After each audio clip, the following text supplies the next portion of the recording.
All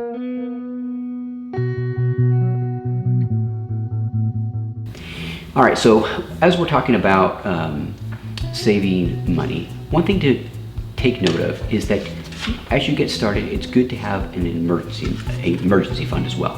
And an emergency fund is for all the things that are emergencies. So you're not going to go through life. There's no way you're going through life without running into medical bills or car breaking down or something like that where you suddenly need a chunk of cash. All right, and what's tempting is if you've got investments sitting over here that are worth a certain amount of money, it's tempting to go to where that money is, pull that out and put it towards that emergency, right? But then you're killing your investment. You're stopping all that momentum you've got, the things that you've been doing to work it towards something.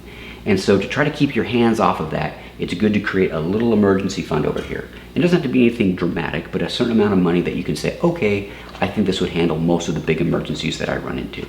Now currently, obviously you guys are young enough, your emergency fund is your parents. If something pops up, we're paying for it. But when you become adults, obviously it's going to be important to have that set aside. My advice to you is once you do start investing, is to invest aggressively. And I don't mean that in like go, for some crazy high risk stock that may or may not actually make it. Don't go like running after GameStop or something like that. What I mean by aggressively is put as much of your income into it on a regular basis. If you make $1,000 and you can get by on only $500, for whatever you're trying to do as a kid, put $500 into investments. Because the earlier you go, the better of a start you get, the more that you can make. So put as much as you can in there on a regular basis. The longer you wait to get started on this kind of stuff, the less that you ultimately have at the end. So time is your best friend for investments.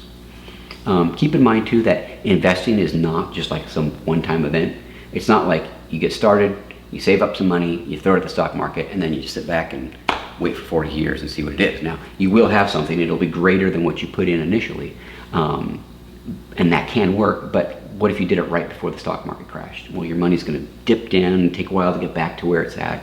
So what I wanna encourage you guys to look at investing as, it's not a one-time event. It's an ongoing, put your money in on a regular basis, keep it steady through good times and through bad, and you'll see it grow, and a lot quicker if you do it that way.